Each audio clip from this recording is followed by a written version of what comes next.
Hello, welcome to finance YouTube channel. So ఈ షార్ట్లో bank Nifty సంబంధించిన ట్రేడ్ క్విక్గా డిస్కస్ చేశాను. ఇప్పుడు చూస్తున్నారు కదా, ఓపెనింగ్ అవగానే ఎన్ని రెడ్ క్యాండిల్స్ పట్టాయి మనకి. ఓకే, 2 రెడ్ క్యాండిల్స్ పట్టాయి కదా, అంటే 3 చెప్పాలంటే, ఒకటి మధ్యలో గ్రీన్, ఇంకోటి రెడ్, ఇంకా రెడ్ కానీ కన్సిడర్ చేయొచ్చు. ఇప్పుడు నిఫ్టీలో చూస్తే కూడా ఆల్మోస్ట్ పైన ఒక లెవెల్ ఉంది, అంటే లెవెల్ దాటి పైకి వెళ్ళడం కష్టమే. ఓకే, సో ఆ ఉద్దేశం పక్కన ఇక్కడ సెల్ చేశాను. ఓకే, సెల్ చేసినాక ఏమైందంటే, ఓకే, సో ఇక్కడ వరకు వచ్చింది కదా, ఇక్కడికి వచ్చింది కదా, సో ఇది ఇక్కడ వరకు వచ్చింది కదా. సో అప్పుడు నిఫ్టీ ఈ లెవెల్ వరకు వస్తుందని ఎక్స్పెక్ట్ చేశాను. యాక్చువల్లీ బ్యాంక్ నిఫ్టీ కూడా ఈ లెవెల్ వరకు వస్తుందని ఎక్స్పెక్ట్ చేశాను, అప్పుడే ఎగ్జిట్ అవ్వచ్చు అని. బట్ ఏమైంది అంటే, ఇంకా కిందికి వస్తుంది, ఇక్కడ ఎక్స్పెక్ట్ చేశాను కదా, ఇక్కడ వచ్చింది, ఇక్కడ వరకు వచ్చింది. సో ఇక్కడ ఇమీడియట్గా ఎగ్జిట్ అయిపోయాను.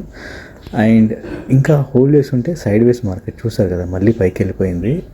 సో అది బేసికలీ ఈ సైడ్ వేస్ మార్కెట్లో ట్రేడ్ చేయడం కష్టమే.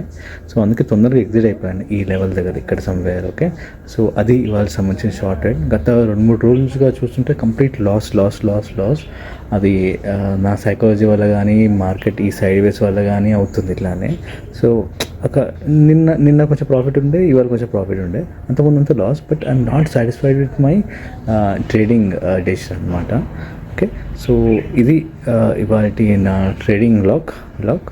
సో అర్థమైంది కదా, సింపుల్గా ఇట్లాంటి సైడ్ వేస్ మార్కెట్లో ఎక్కువసేపు ఉండకూడదు యాజ్ పర్ మై ఎక్స్పీరియన్స్. తొందరగా ఎగ్జిట్ అయిపోతే బెటర్. ఇక్కడ ఎగ్జిట్ అయిపోయాను. యాక్చువల్లీ చూశాను ఇక్కడ ఎందుకు ఎగ్జిట్ అయిపోయానంటే, ఇక్కడ ఎగ్జిట్ అయ్యాను కదా, ఇది మనకి సైడ్ వేస్ ఉంది కంప్లీట్గా. నిఫ్టీ చూసారా, ఇది ఇంకా కిందికి రాలేదు.